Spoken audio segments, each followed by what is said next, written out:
FatLab is a group of hackers and artists finding ways to make people be aware of what they're doing online. FatLab is meant to be a place where you can hit publish buttons without having to worry too much. The internet's a new audience that could be an art audience, and this idea of the internet being a way that art can be a little bit more inclusive. FatLab is about the digital space and what happens in terms of relations to other people and communication. We're trying to make things that people want to come to naturally. It's pop art in this era of the web.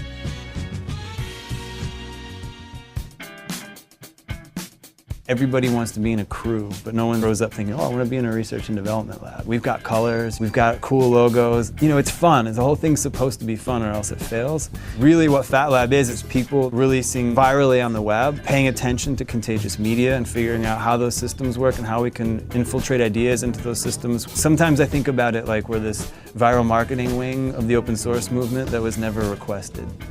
We tend to make ourselves stronger by sharing, and I think we've seen that work with everything from Wikipedia to Firefox. So a lot of my work is looking at open source development models and applying that towards the arts. The intellectual property donor sticker was just this idea that on the back of your ID card you can sign away your organs, so it seems like you should be able to sign away your intellectual property.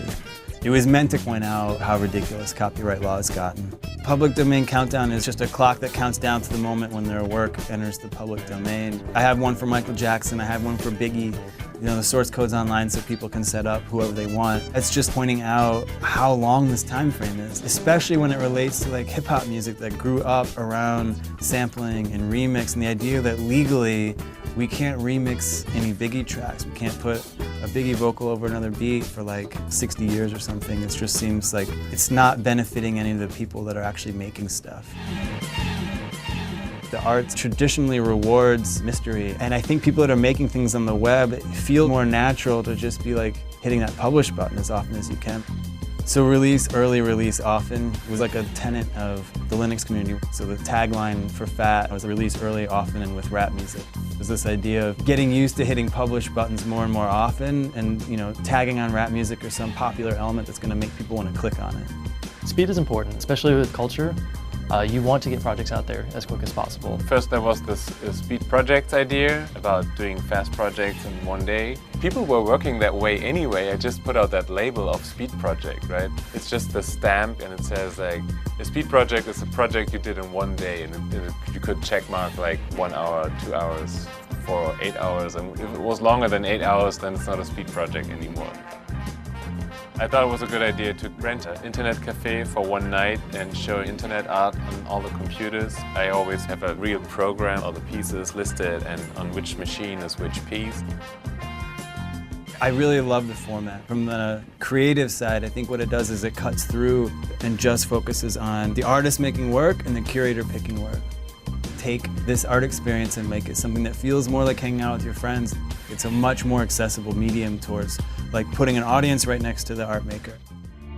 FatLab is about culture. When something is making news, and especially if it's going to be related to anything that is pop culture, you got to seize the moment. Kanye 5, it was basically a bookmark that allowed you to uppercase everything in the same style as Kanye's blog, because anytime Kanye would post on his blog, it was always all caps. Another project I did was called the Lowercase Kanye, which basically pulled in his blog, cleaned up all the text, and made it just simple to read for everyone. Part of what we did was paying homage to him, but also pointing out a lot of his flaws.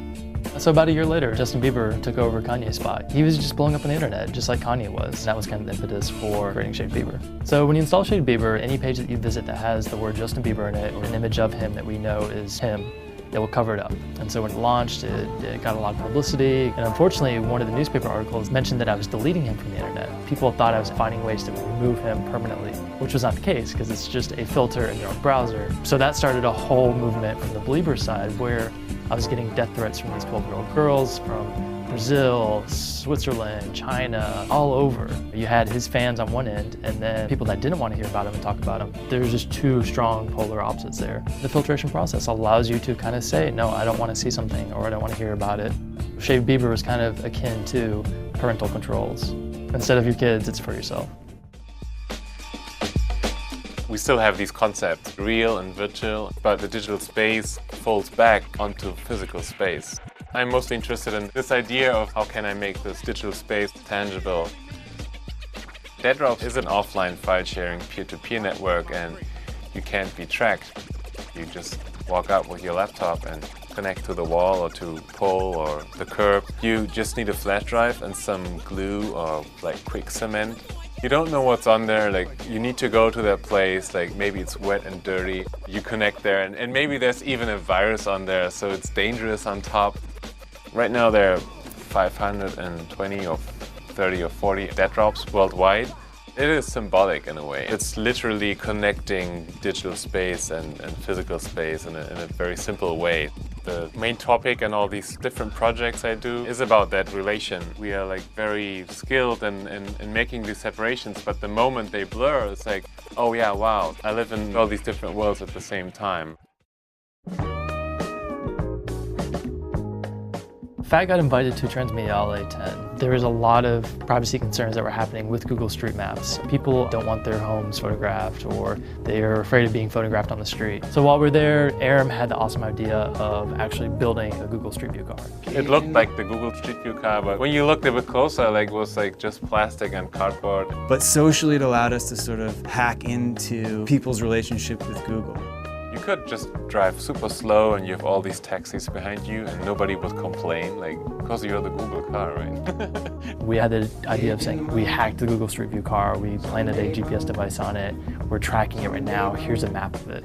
In fact, I was driving that Google car because I rented it. Gizmodo broke it, MSNBC, all these sites are actually thinking we legitimately did this. But the whole idea was using this car as a way to infiltrate into media. It all kind of came to an end when Google released a simple press release saying we are not running any Street View cars in Germany at this time. We got people talking about, why are these kids like running around like pretending like they're Google? Like, I thought Google was great, what's the issue here? We were trying to get people questioning Google's monopoly over a huge slice of the web.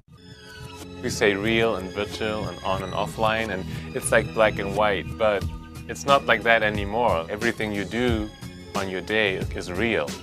Reaction's what art's about. You should have some gut feeling saying, I like this, I don't like this, or this speaks to me, this doesn't speak to me. Instead of just becoming consumers, like we need to stay creators. People should know that, the internet is not just something that they receive on their computer, but it's something that they can react with and respond with and repurpose and remix. As long as you just know that you can do it.